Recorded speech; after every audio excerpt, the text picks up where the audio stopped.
If you're a home buyer and with all the mess that's going on in America today, interest rates up 7%, Fed's expected to raise by another quarter of a point, valuation drops, inventory going up, oh my God, what's happening in real estate? But Daniel, now isn't a good time to be a buyer in today's market, right? Should I buy? Should I wait? What do I do? Today's video is for you.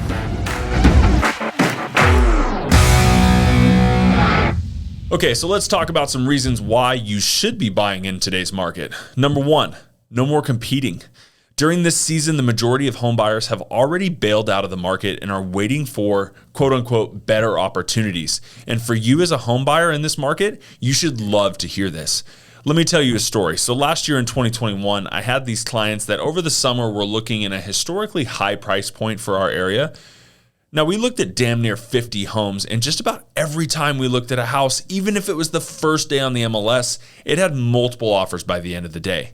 These folks wrote 4 different offers on homes that they loved. The first offer, cash, $20,000 over asking, with all the bells and whistles, and then boom, not accepted.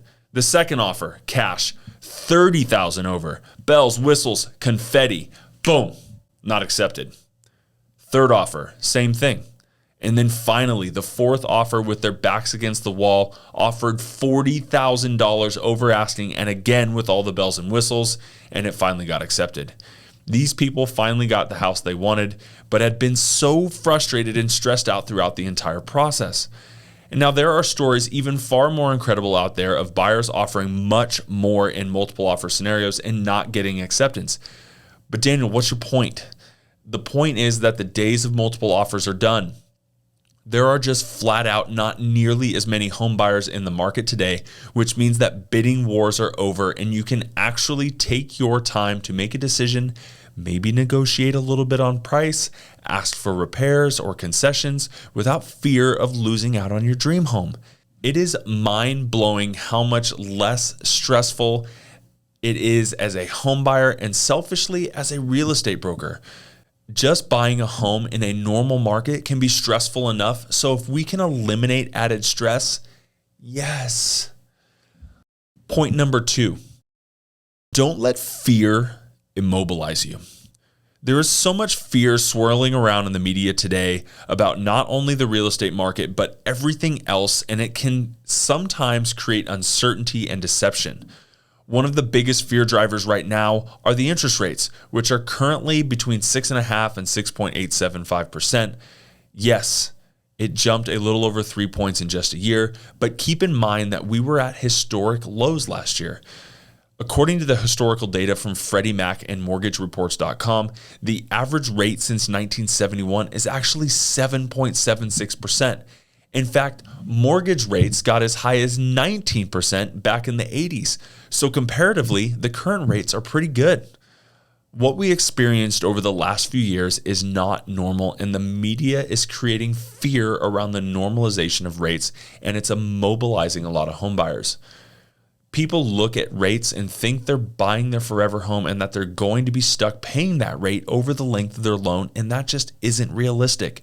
Most homeowners only live in their home for 5 to 7 years before selling, and you can always refinance if and when rates get better. If you want to become a homeowner, then reach out to a professional mortgage lender like my friend Dan Doyle and go over your options. If your dream is to own a home and you can afford what you want, then go and do it. Homeownership is the backbone to wealth building, which brings me to my next point. Point number 3 is homeownership builds wealth. The survey of consumer finance released in September of 2020 by the Federal Reserve says that in 2019, homeowners in the U.S. had a median net worth of $255,000, while renters had a net worth of just $6,300. That's a difference of 40 times between the two groups. Now, another story for you. Back in 2015, some friends of mine decided that they were going to purchase a home and went to get pre-qualified. At the time, they were making very little money and could only qualify for a $130,000 loan. Fortunately, we found them a little foreclosure that needed some love for about $115,000. They painted, tore up the carpet, refinished the hardwood underneath, added a few things here and there, nothing crazy, lived there for a few years before turning it into a rental. Fast forward almost 8 years later, and that property is worth roughly $250,000, which means they have almost $200K in equity, and they are now the landlords collecting checks every month that are paying the mortgage and then some. There are a lot of stories like this, some far greater than this, where people use that equity to grow their net worth. That equity gives you options, such as refinancing and pulling money out to use for something else, or even selling that property and using the equity to purchase one or two. Historically, homes also appreciate in value.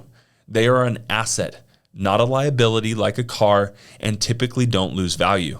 Renters, on the other hand, are paying into something that they will never own. It is a never-ending liability, and if you're not a homeowner yet, you need to get out of that cycle. Why would you still consider being a renter if you have the opportunity to buy? I understand some people can't qualify to buy a house. I get it. If that's you, go do something about it. Go get another job. Start saving money. Use this amazing thing here called YouTube to research new ways of making money. If you can qualify, you should still consider your options. Maybe last year, the year before were better opportunities and you missed the boat. Stop it, you guys. No, you didn't. It is always a good time to be a homeowner, and there is opportunity out there. You just need to find it. Talk to a mortgage advisor, save some money, take the necessary steps to become a homeowner. It will be the best thing you ever did. Having said all that, if you want to chat with me and my team about your real estate goals, go ahead and hit that link up here. And if you want more great content, please hit that like, subscribe, and notification button so you don't miss the good stuff. It's the best way to support the channel, and I appreciate it. See you next time.